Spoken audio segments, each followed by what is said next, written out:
एक पुत्र का कर्तव्य होता है कि वह ऐसा कार्य करे जिससे कि उसके माता पिता उस पर गर्व कर सके। मैंने तुम्हें कई वरदान दिए परंतु तुमने उनका दुरुपयोग करना ही उचित समझा। तुमने दुष्कृतियों की सभी सीमाएं लांघ दी हैं। जगत जननी देवी पार्वती को कुदृष्टि से देखने का साहस किया तुमने। मैं तुम्हें श्राप देता हूँ, तुम अपनी दिव्यता खोकर असुर बन जाओगे। जिन देवी को तुमने कुदृष्टि से देखा उन्हीं का दूसरा पुत्र तुम्हारा वध करेगा। सिंदूरा सदैव स्मरण रखूंगा। ब्रह्मदेव मुझे कुरूप बनाने के लिए कभी क्षमा नहीं करूंगा। गणेश जी फल और भोजन को देखकर खाने के लिए आगे बढ़ते हैं। माता पार्वती उन्हें रोक देती हैं और कहती हैं पहले स्नान करो, और माता पार्वती उन्हें स्नान कराती हैं। पिताश्री देखिए ना, मैं तो स्नान भी कर आया, नवीन वस्त्र और आभूषण भी धारण कर लिए मैंने। माता लक्ष्मी, माता पिता की आज्ञा का पालन करना तो जीवन का सर्वश्रेष्ठ संस्कार है। तुम इतने संस्कारी हो ये देखकर मैं अत्यंत प्रसन्न हूँ।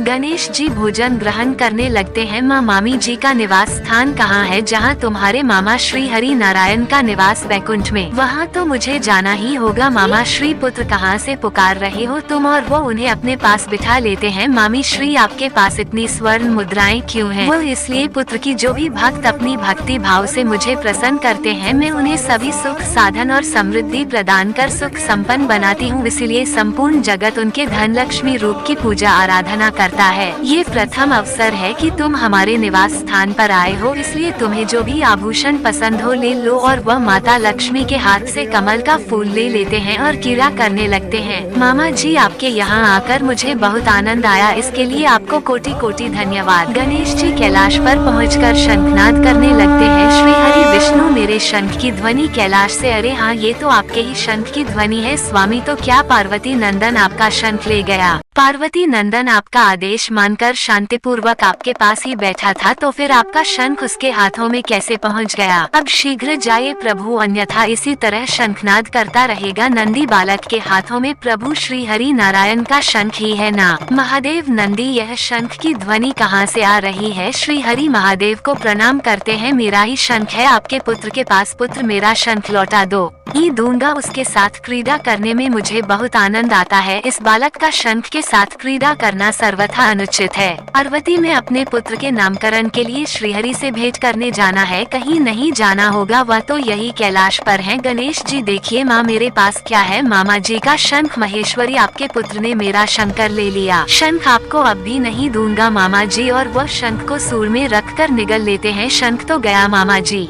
माता पार्वती, पुत्र इतना विशाल शंख तुमने निगल लिया, अब मैं क्या करूं? आप अत्यधिक चिंता मत कीजिए माँ, देखिए मुझे तो कुछ भी नहीं हुआ। क्यों मामा जी, अब आप क्या करेंगे? आपका शंख तो मेरे उधर में है। पुत्र तीव्र वेग से सांस बाहर करो। श्री हरि गणेश जी से माफी मांगने लगते हैं और सभी देवगण हर्षित हो जाते हैं। तभी गणेश जी हंसने लगते हैं और शंख उनके उधर से निकलकर श्रीहरि के हाथों में आ जाता है। माता पार्वती, सकुशल तो है पुत्र, कुछ अहित तो नहीं हुआ? महादेव, चलिए आज श्री हरि के उदाहरण से एक बहुमूल्य सीख तो प्राप्त हो गई कि बालकों को कैसे बहलाया जा सकता है। बस अब तो प्रसन्न हो गए, भ्राता प्राप्त हो गया ना आपका शंख। नंदी, शीघ्र जाकर मेरे पुत्र के लिए थोड़ा जल लेकर आओ। नंदी जी, माता गणेश जी, कितना आनंद आया मामा जी, मुझे तो आपका शंख बहुत ही भा गया। रंग बिरंगे वस्त्र क्यों है यहाँ पुत्र? वो सभी वस्त्र तुम्हारे लिए तुम्हारी बुआ देवी सरस्वती लाई है। उनके स्वामी ब्रह्मदेव तुम्हारे फूफा जी हैं, अर्थात हमारे और भी संबंधी हैं। हाँ पुत्र, बुआ और फूफा का निवास स्थान कहाँ है? ब्रह्मलोक।